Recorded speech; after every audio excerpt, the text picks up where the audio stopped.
For those who don't know or don't care from another country, Donald Trump was shot on Saturday.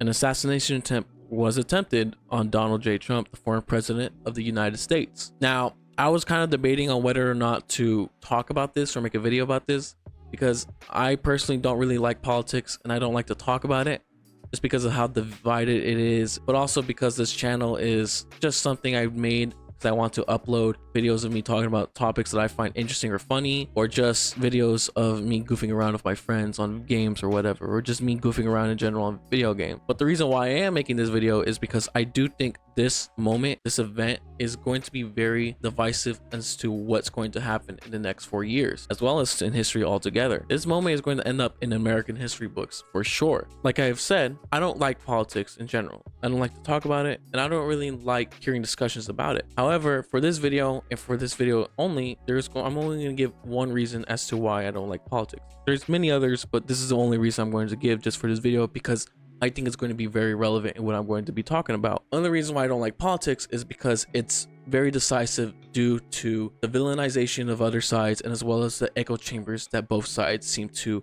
endorse. Now, I think this can be traced back to the year 2016. Growing up in America, I didn't really hear a lot about politics. There was few key moments where I did hear about politics on the news and whatnot at school, but other than that, there was really nothing much to talk about in terms of politics. It's not as big or popular as it is today. However, when 2016 happened, when Donald Trump won the election, that's when things began to change in my eyes.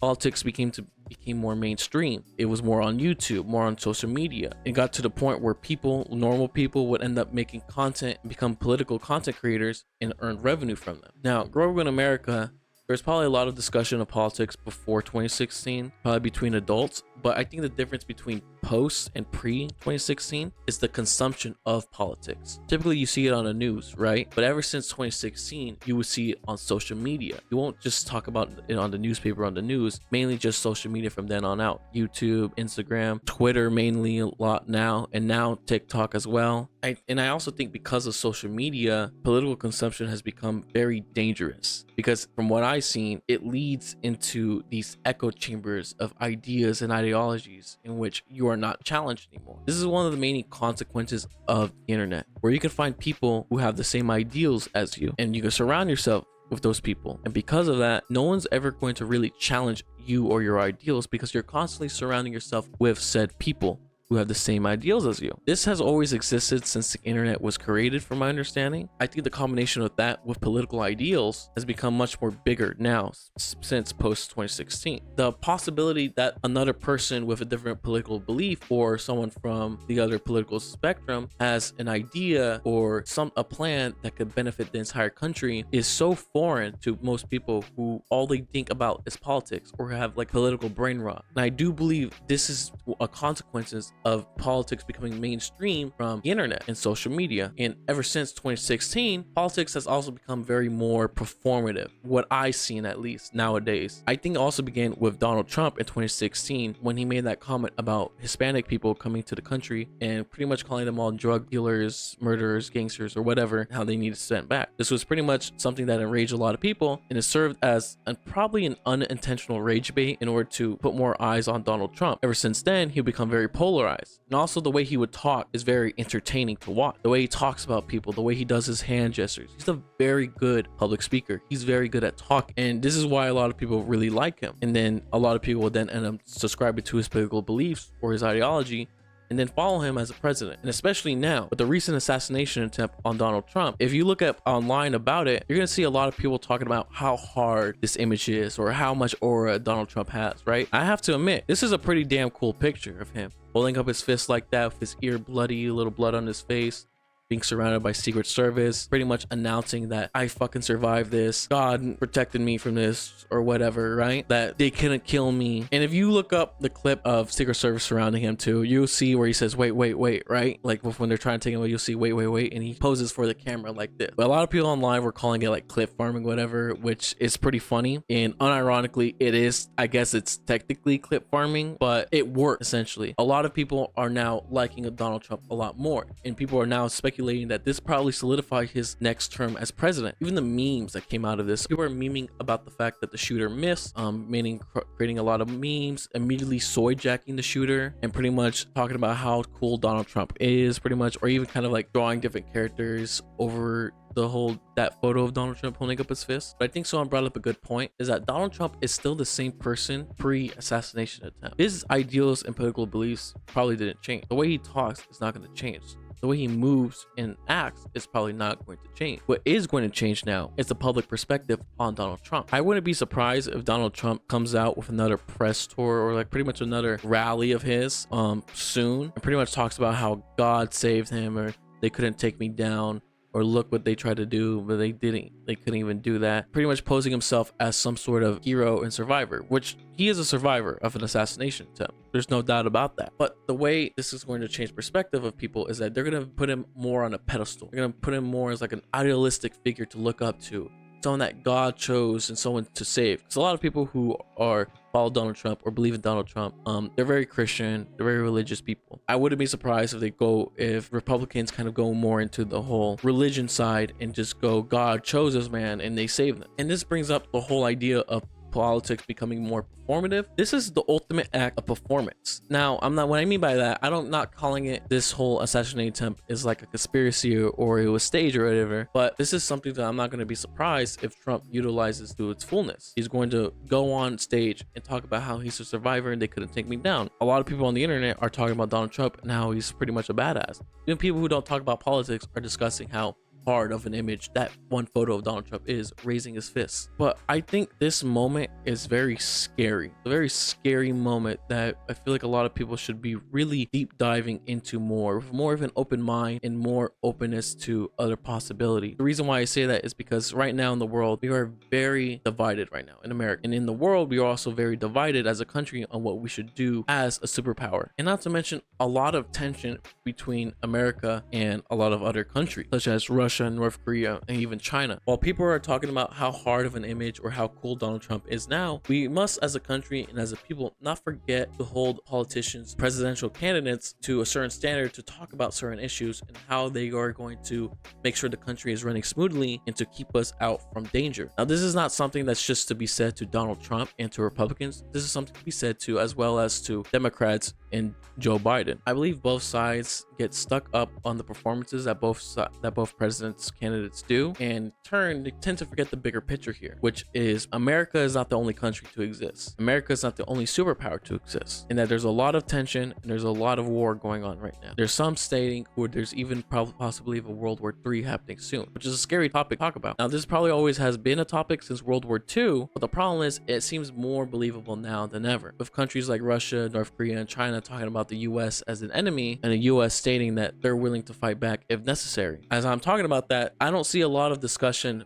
I don't see a lot of discussions from politicians or presidential candidates or any kind of candidates in politics about these issues and how they're going to resolve it. It's always kind of just this idea of, I'm going to perform first and I'm going to talk about it later, or we'll get to that when we get to that, or even kind of making false promises, which is most presidents, they fucking do that. They always make false promises. And with this assassination attempt, I think what is going to happen in a perspective, in a public view now, is that it's going to be viewed as Donald Trump could do no wrong. He was chosen, he was saved, or he was pretty much survived an assassination attempt, which means he is his badass presidential candidate who should be president, and he will pretty much save the country. And I think that perspective or that idea is very dangerous, because we need to hold our leaders to a certain standard, to a very high standard, because they are running our country. There's so much crap talking about Congress, how Congress can't get anything done because of how high of a standard we have for them. And I think we should hold the same standard for presidential candidates. We are somewhat doing that with Joe Biden, but the way how he's very senile right now, and he seems to be kind of spewing nonsense, not really doing a lot. There's a lot of people, even on the left, criticizing Joe Biden just because of the fact that he is not doing what is necessary for a president to do. Now, if Donald Trump becomes president, I don't know if he will do what a president needs to do. I can't speak on that, but I feel like there's going to be a lot more leniency when it comes to Donald Trump, just because of the fact of how very performative he was for running for president, how he survived the assassination attempt. the way he talks and the fact that he's very entertaining. People love him. Most people I know that voted for Joe Biden in the 2020 election, the only reason why they voted for Joe Biden was because in their eyes and in their beliefs, they believe Joe Biden was a lesser evil. There's very high criticism of both presidential candidates. But now I feel like there's a lot more leniency to Donald Trump, as to people love Donald Trump, and that's why they voted for him. People voted for Joe Biden because they didn't want to vote for Donald Trump. It was not because they liked Biden or his policy. It was simply because of the fact that not a lot of people didn't really they just didn't like Donald Trump, on the left side at least. For that long spew of what I just said, essentially is I'm just trying to enforce the idea or my claim that there's going to be a lot more leniency from Republicans on Donald Trump just because of how likable he is and pretty much the things he's gone through. If he wins his presidential election, right, then he's going to pretty much get a lot more leniency and a lot more support from the Republic and a lot less criticism. Even if the things he does are bad, probably will not be a lot of criticism unless they're very horrendous. If he loses, then I feel what's going to happen, it's going to be the same thing that happened in 2020. It's going to be a recall, or it's going to be pretty much a lot of people talking about how the election was stolen, which I'm not going to say if it was stolen or not. What I will say is that if Donald Trump loses, I think it's going to be a lot more stronger sentiments now, especially with all the support and everything that Donald Trump has gone through. I'm re-recording this bit because the file was corrupted for some reason. But what I wanted to say was that I feel that with the stronger sentiment that the right is going to feel if Donald Trump were to lose the presidential election, would then lead to a more greater division in the country than there already is now. The idea, conspiracies that a presidential election was robbed, or that this is becoming, the idea that this is becoming very undemocratic now, would very swell up within the Republican side of the country. And if we were to say that Donald Trump would to win, then the left would pretty much, then this idea of fear would swell up within the left because of the fact that Republicans aren't very supportive of LGBT rights or immigration or very progressive ideals, and they pretty much plan for what we've seen on the internet, right? It's very opposing ideals, culture war or whatnot. It's kind of the idea that trying to snub that kind of culture, that kind of thought process out, which really fears the left side of America. Overall, my point here is that with the echo chambers created by the internet and created by performative actions of presidential candidates and politicians, even political grifters or political content creators, people are very divided because of this. We even see this with the presidential debate. If you look it up online, you're not going to find most things about what they're talking about in terms of policy. Instead, you're just going to find that Joe Biden was being senile, not really knowing where he's at, or Donald Trump just talking shit, or just both of them fucking talking about golf. I just think we live in a very scary and interesting era of politics where it's no longer cordial anymore, and it's just very aggressive, and not in a good way. I believe that people should try to be more open-minded and open to different ideas and different ways to do things. I believe because of the consequences of the internet and social media, people are way too stuck in echo chambers to where they're no longer open to any ideas anymore. And because of that, we have so much hatred and so much dislikeness for other people just because they have different opinions or different ideas. And because of that, there's a lot less civil discussion of how to move forward, and it's just a lot more yelling at each other and trying to prove in a performative way that that person is wrong or correct. That's kind of my thoughts on this whole situation. My condolences to family that lost somebody because of the shooting, and I do hope that the people who are in critical condition, I believe it's 2 people, come out okay. I do think it's a good thing that Donald Trump didn't die. I want to put that out there as well, because like I said, if he were to die, then I believe there would be a lot more people up in arms ready to pretty much point the finger at somebody on the left side or some sort of organization and pretty much try to take them down in a very angry mob fashion. I'm not saying it'd probably be like a revolution or whatever, like it lead to a civil war, but it might be a defining moment, that kind of chain reaction that leads to something a lot more grander on scale. But regardless, I also am glad that Donald Trump did die. I just disliked how politics has become very performative over the years. And this is one, like I said before, that's pretty much one of the main reasons as to why I dislike politics. But like I said, that's pretty much all the thoughts I had on the topic. I wanted to bring this kind of discussion onto the board, onto the internet, because I wish people spoke more about how less of standards we hold politicians to, and how instead we rather prefer how performative they are. I wish people would talk about that more, but those who make political content are very performative themselves, in my opinion. I just wanted to bring it on the field. I don't know how many people will see this. I don't know how many people will actually give any input or any ideas, but like I said,